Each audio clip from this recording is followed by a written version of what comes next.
Ұрпақ қамын ойлаған, көргенді ене, арнайы дастархан жайып, ауылдағы әйелдерді қырсақ шашу кейде қырсақ той деп аталатын дәстүрлі қонаққа шақырады.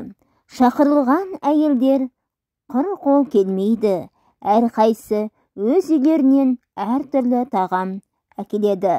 Ондағы мақсат келіннің жерік асын табуға жәрдемдесу.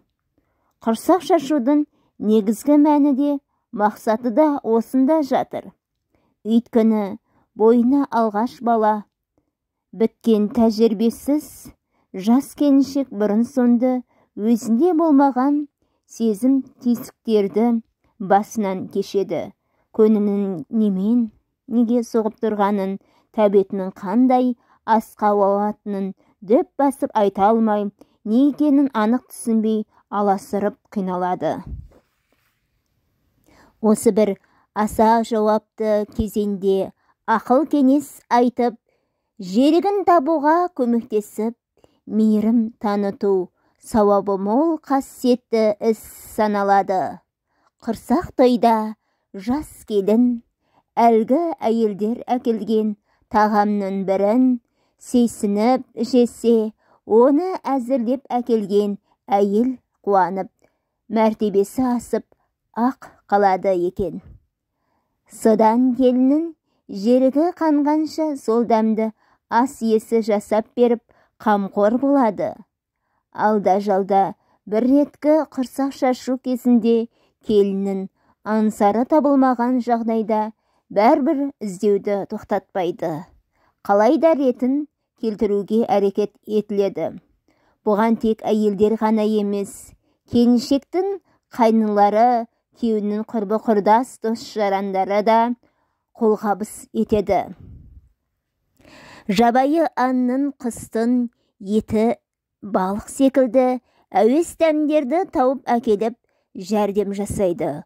Осы жерде айта кететін бір тыйым: аяғы ауыр әйелдің жұбайы аң атпайды, тұзақ құрмайды, қармақ салмайды, яғни жандыға әдейіліп зияны тигізбейді. Іштегі балаға кесір болады, дейді. Жерік ас кейде тосын, күтпеген нәрсе болуы мүмкін. Ол болашақ ананың өз қалауына, өз таңдауына байланысты емес, еркінен тыс болатын құпиялы құбылыс. Күні бүгінге дейін сақталған ел ішіндегі аңыз әңгіме, жыр дастандарда жолбарыстың жүрегіне қабыланның, аюдың, ұлардың, сұңқардың етіне жерік болған аналардан туған балалар кейін ер жүрек, батыр, ақылгөй, дана болғандығы жайлы айтылады.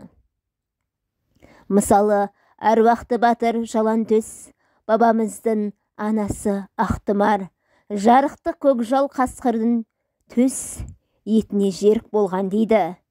Сол секілді Шапырашты батырдың анасы Жұпар шешеміз де арланның бауырын шикідей жеп жерігін қандырған екен деп әлгіге дейін аңыз етеді.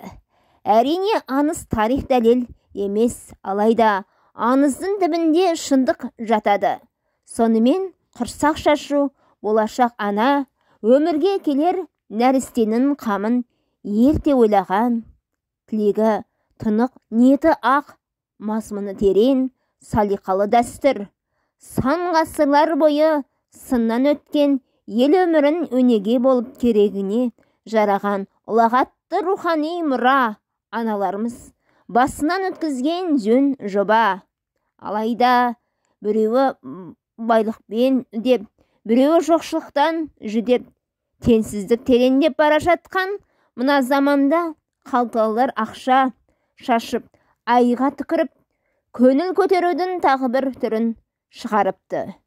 Үлкен мейрамханаларға жүздеп қонақ шақырып, атақты атақсыз жұлдыз әншілерді тұмсығынан тізе кезекке қойып, тамақ пен ішімдікке үстелді майыстыра сыққап, Өнештері талғанша тоз сөйлеп, аяғы талып, тізесі білінгенше селкілдеп, билеп, құрсақ шашу тойын жасайтын болыпты.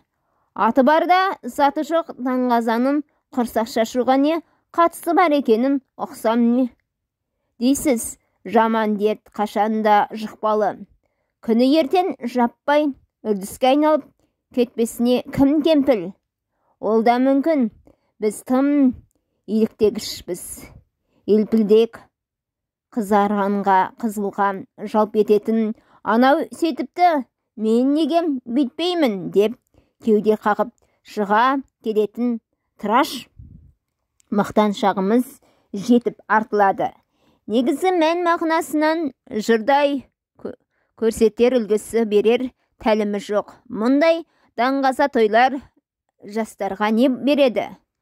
Онсыз да бірі шығысқа, бірі батысқа табынып еліктеп ұлттық құндылықтарға мұрнын шүйіріп жүрген талай жасты одан ары адастырамыз ғой. Әркім өз қалауынша ата-бабаның сапалы да салауатты салт дәстүр, әдет ғұрпын белден басып өзгерте берсе, қазақтың онсыз да жырмаланып жатқан ұлттық бет бейнесінен не қалады? Шөре-шөресі шығып құрдымға кетпей ме? Әлде кімдерге мүмкін сол керек шығар.